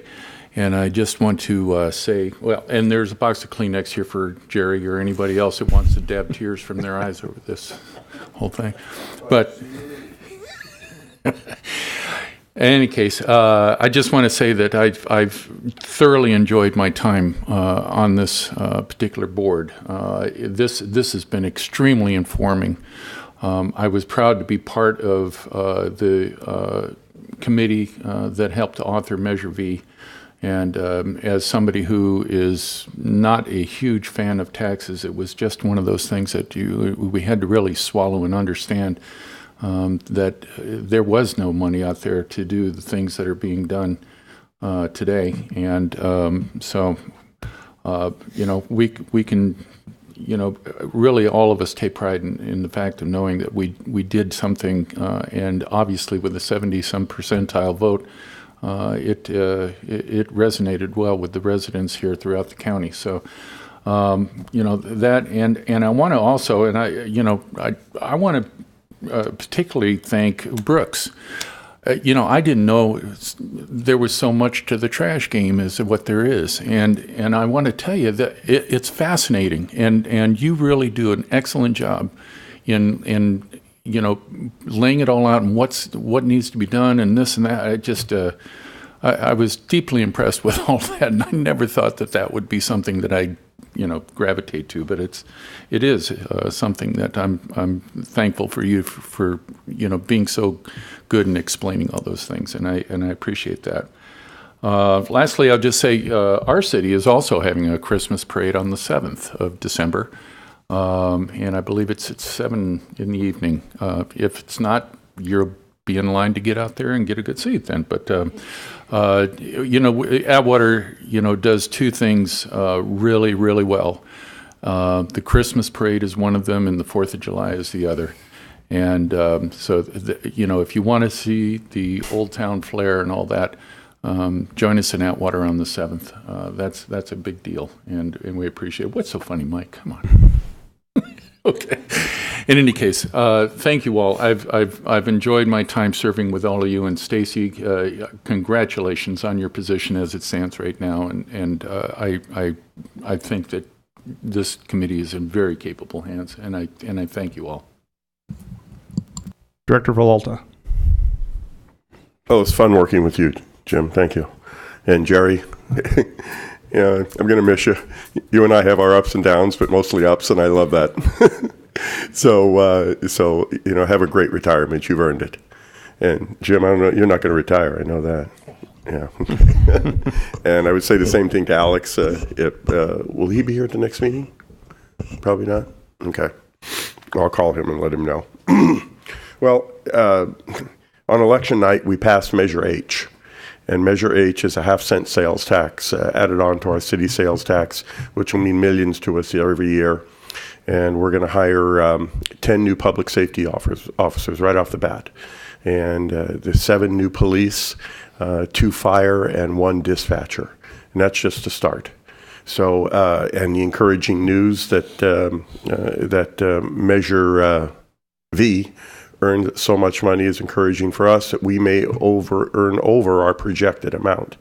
So that's going to go a long way to help us, because now we're looking at more crime-fighting equipment, license plate readers, downtown cameras, a whole new revamp, and it's just a real shot to Los Banos. So don't use that word. I mean, it